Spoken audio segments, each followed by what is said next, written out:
atas perjalanan hidup yang telah lalu. Tentu bukan sekedar mengeluh, kita perlu masa berdiri.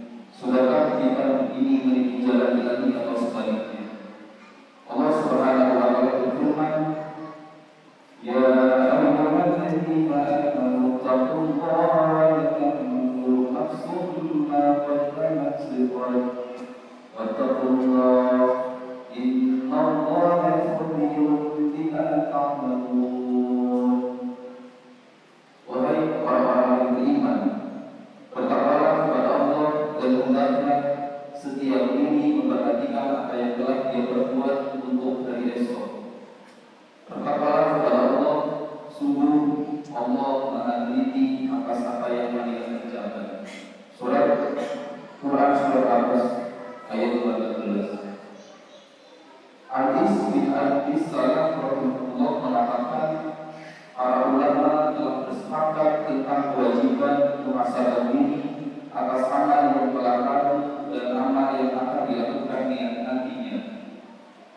Hadirin jemaah rahimahullah, sekurang-kurangnya ada dua tujuan muhasabah, yaitu menyadari kesalahan dan kekeliruan dalam amal perbuatan serta bersegera menuju ketaatan hukum Allah Subhanahu wa Ta'ala.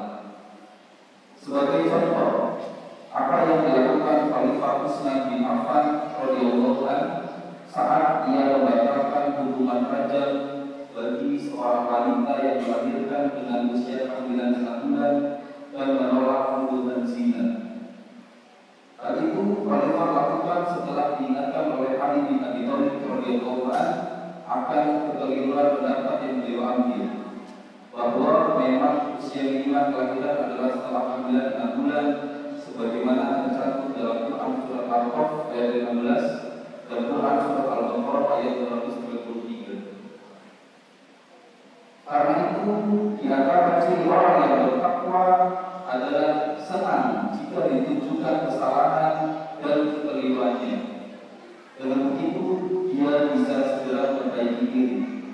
Umar radhiyallahu anhu pernah menyatakan, semoga Allah merahmati orang yang menunjuki kita kekurangan kita.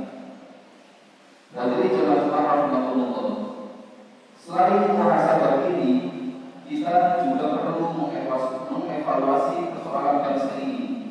Masih banyak persoalan di umat di tahun ini. Kita rasakan kuantitasnya justru meningkat. Bagaimana akhir-akhir ini pembunuhan terjadi silih berganti. Bunuh diri jadi trending anak muda. Sebagian melakukannya karena terjerat pinjaman online alias pinjol. Bukan hanya individu yang tercetik utang, negara pun utangnya menembus 8.041 triliun rupiah. Kemana uang itu?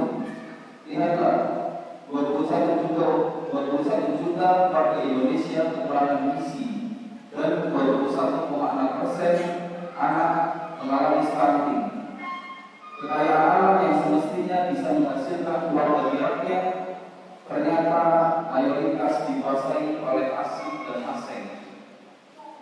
Keadaan ini makin terburuk dengan korupsi yang tidak pernah mati dan melibatkan para pejabat tinggi. Belum lagi dugaan penyimpangan kekuasaan semakin menjadi-jadi. Semua berlomba-lomba agar keluarganya menjadi pejabat tinggi. Hadirin jemaah rahimahullah, bila kita renungkan dengan hati dan pikiran yang jernih, akar persoalan bangsa dan negara ini bukanlah semata karena faktor individu, bukan semata-mata pemimpin atau pejabat yang tidak amanah dan tidak sidik. Tidak sedikit orang yang jujur dan benar justru tersingkir dari kekuasaan. Ketahuilah bahwa akar persoalan yang dihadapi umat adalah persoalan ideologis, yakni penerapan akidah sekularisme yang melahirkan sistem yang rusak, yakni kapitalisme dan demokrasi. Tanda negeri sekuler adalah menuduh orang atau kelompok yang memperjuangkan Islam secara politik sebagai pengusung politik identitas, dituduh radikal, muncul seruan kebencian terhadap syariat Islam dan kewajiban menegakkan khilafah. Bahkan penerapan syariat Islam dituduh sebagai ancaman bagi kehidupan bangsa. Padahal biang kerusakan hari ini adalah sekularisme dan kapitalisme demokrasi itu sendiri, bukan Islam. Sadarilah, sekularisme menghapuskan aturan halal haram. Semua diukur dengan kepentingan dan kemanfaatan. Asal bermanfaat boleh, LGBT boleh, karena itu dianggap hak. Zina pun boleh asal suka sama suka. Astagfirullahaladzim. Jadi teman-teman rahmatullah, sistem kapitalisme dan demokrasi membuka pintu lebar bagi kaum kapitalis untuk melobi eksekutif dan legislatif agar membuat peraturan yang menguntungkan mereka, seperti undang-undang cipta kerja, undang-undang minerba, dan undang-undang omnibus law kesehatan. Aturan dibuat bukan untuk kepentingan rakyat, tetapi untuk kepentingan oligarki. Demokrasi akan yang menjadi kedaulatan di tangan rakyat adalah mitos dan isapan jempol belaka. Pantas jika kerusakan demi kerusakan terus terjadi. Demikianlah seperti yang telah Allah firmankan, وَرَوْا فَسَرُوا فِي الْبَرِّ وَالْبَحْرِ بِمَا كَسَبَتْ أَيْدِي النَّاسِ لِيُذِيقَهُم بَعْضَ الَّذِي عَمِلُوا لَعَلَّهُمْ يَرْجِعُونَ.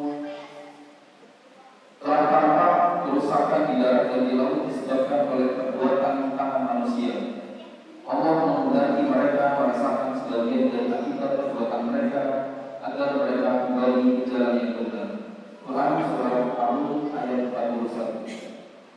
Oleh karena itu, sadarilah, selama kita tidak melepaskan diri dari sistem rusak ini, maka upaya keluar dari persoalan bangsa seperti orang yang berputar-putar dalam lingkaran tanpa jalan keluar. Tidak ada solusi yang bisa menyelamatkan umat dalam negeri ini, melainkan dengan menjadikan Islam sebagai akidah umat dan menjalankan syariat Islam secara kafah di bawah naungan khilafah Islamiyah. Barakallahu li wa lakum fil Qur'anil Azim. Wa nafa'ani wa iyyakum bima fihi minal ayati wal dhikril hakim. Wa taqabbalallahu minna wa minkum tilawatahu fa innahu was-sami'ul 'alim. Wa qulu qawli hadza fastaghfirullahal 'azim innahu huwal ghafurur rahim.